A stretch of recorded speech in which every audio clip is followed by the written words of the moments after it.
But these rules are balanced, these rules are fair, they strike the balance, and I believe what they said is that they hope that the Republicans would sort of get on board and not make this some kind of a big fight in the 2009 session. And I think you get to talk to Josh Penry. There he is, yeah. The two speakers after me, you can ask that question, but that's our hope. Let me just, Tim. Governor, I know you said you don't want to. Well, go ahead, Dave. I know you said you don't want to talk about the specifics yet in some of your plans, but could you talk in general about the idea of sending anything to the ballot in 2009? Obviously, you need more revenue for areas of transportation, for some of the healthcare things you've announced you want to do in the past. I mean, is sending something to the ballot, looking for tax hike or bonds, even a consideration at this point?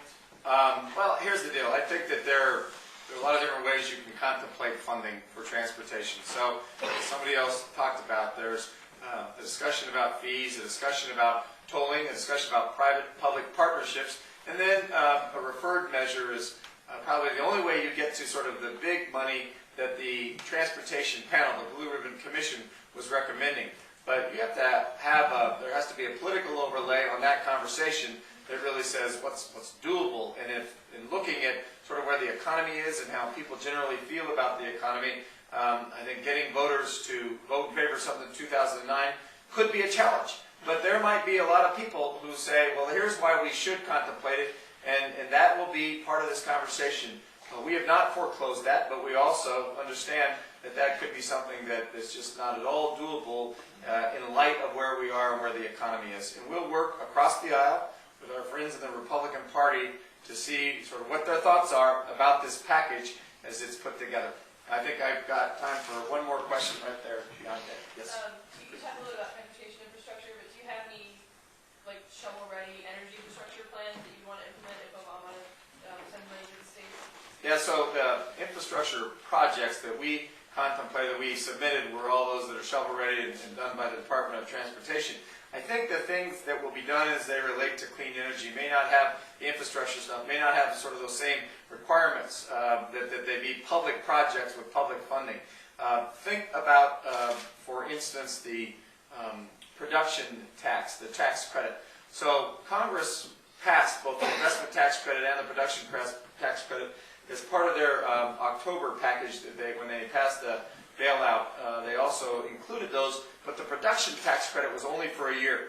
So wind operators who were looking at building out wind and can't really see getting their wind farm into production within the time included, they would look at this package and say, listen, a lot can happen, and a lot can happen in a fairly short amount of time if, in fact, there are production tax credits that extended over more than just a year. That's one thing.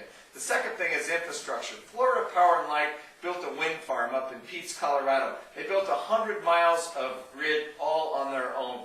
So when they had to put their wind farm onto the grid, they wanted to connect to the main backbone of the grid. They did that by building 100 miles of transmission line, but they also had the ability to double the size of their wind farm because they had this 100-mile line already built out. They've done that now, or they're in the process of doing that, doubling the size of that wind farm. It'll be one of the biggest wind farms in Colorado, maybe one of the biggest in the world, and it will be the biggest in Colorado, could be one of the biggest in the world, and it's all because they themselves built out the transmission line.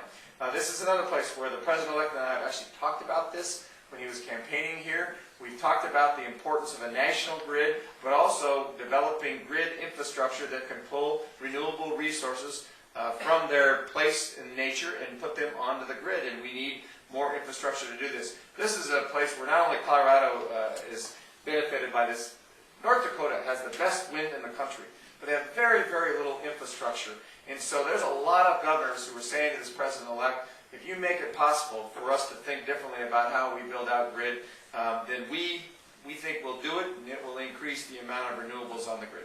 With that, I think I have to go. Thank you very much, and I appreciate the conversation today.